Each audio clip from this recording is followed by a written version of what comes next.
Starcraft, 2005, South Korea. In 2005, South Korea's gaming culture was already legendary, with 24-hour internet cafes packed with Starcraft fans.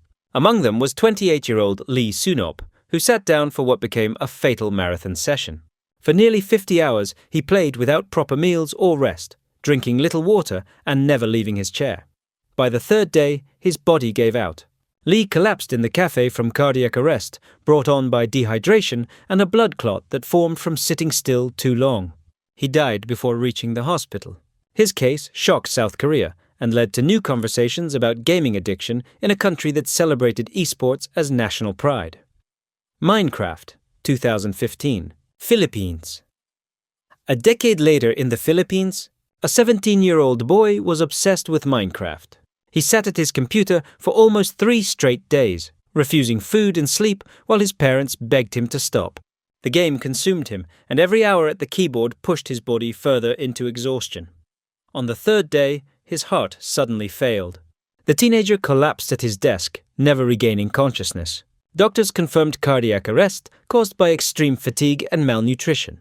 The story became a tragic reminder that even games marketed for children can become deadly when obsession overtakes basic human needs. World of Warcraft, 2007, China. In 2007, World of Warcraft dominated the global MMO scene, with millions of players grinding quests and raids for days on end. In the city of Guangha, a 26-year-old man pushed his session beyond safe limits. For 3 consecutive days, he played without real rest, sustained only by snacks and energy drinks. Midway through his marathon, he collapsed in front of the glowing screen. Witnesses called for help, but paramedics declared him dead from exhaustion. Local news cited his case as part of a growing crisis in China, where internet cafes were filled with young gamers spending entire weekends chasing digital glory. League of Legends, 2012, China. League of Legends became a cultural phenomenon in China, with packed internet cafes hosting all-night battles on Summoner's Rift. In 2012, a 23-year-old man in Wuhan pushed himself into a nearly day-long session. Clocking 23 hours at the keyboard, he began to feel chest pains but ignored the warning signs. Moments later, he slumped in his chair and never woke up. Doctors confirmed cardiac arrest from exhaustion and dehydration. His death sparked widespread coverage, with headlines asking how far is too far when gaming feels like life itself. Counterstrike, 2010, China. By 2010, Counterstrike was one of the most popular first-person shooters in Chinese internet cafes. But competition often spilled outside the game. In Chongqing, 2 players argued fiercely over tactics during a late-night match. Their trash talk escalated into threats, and eventually they stepped outside to settle it. What began as a fight over pixels ended in blood. One man pulled a knife and fatally stabbed the other on the pavement outside the cafe. The incident shocked the gaming community, proof that virtual grudges could erupt into real-world violence with deadly consequences. Lineage 2, 2005, China.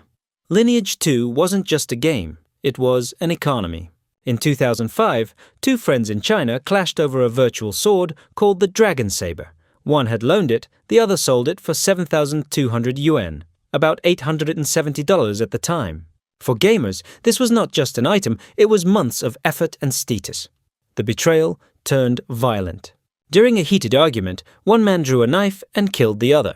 The case drew national headlines and sparked debates over whether virtual property should be protected by real-world law.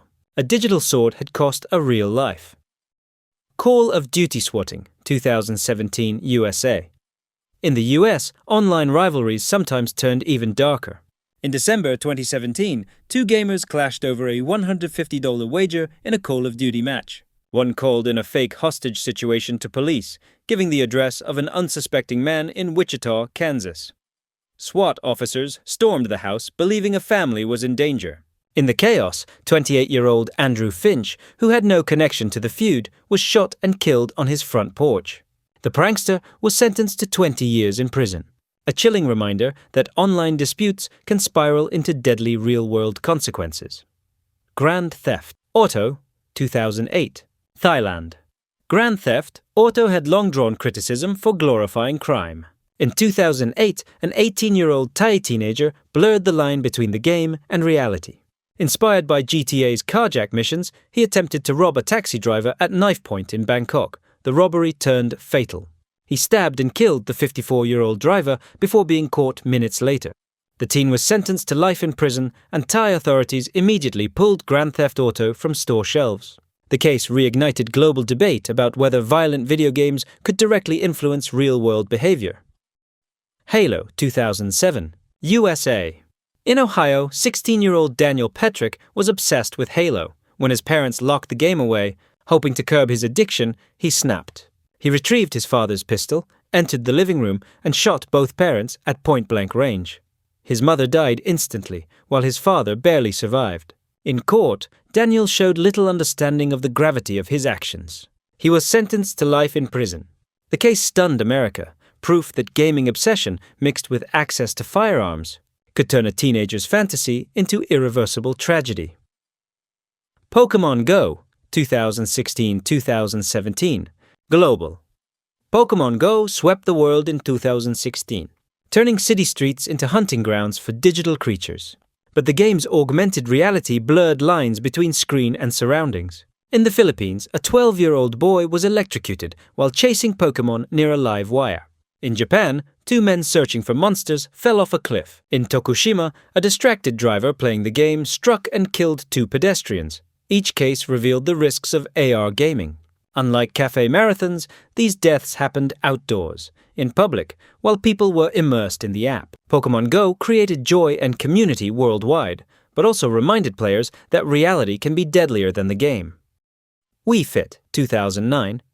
UK Nintendo's Wii Fit was designed to promote health through exercise, but for 25-year-old Tim Eves of Kent, it ended in tragedy. On Easter Sunday 2009, he spent hours training on the console, combining balance board workouts with jogging. Friends later found him collapsed at home. Doctors confirmed a sudden cardiac arrhythmia caused his death. It was labeled the first Wii-related fatality, sparking debate over whether intense video exercise should carry health warnings. A console meant to keep people healthy had, in rare cases, pushed the body too far. VR headset, 2017, Russia. Virtual reality promised total immersion, but in 2017 it turned deadly in Moscow. A 44-year-old man was exploring a VR game inside his apartment when he stumbled. Wearing his headset, he failed to see a glass table in front of him.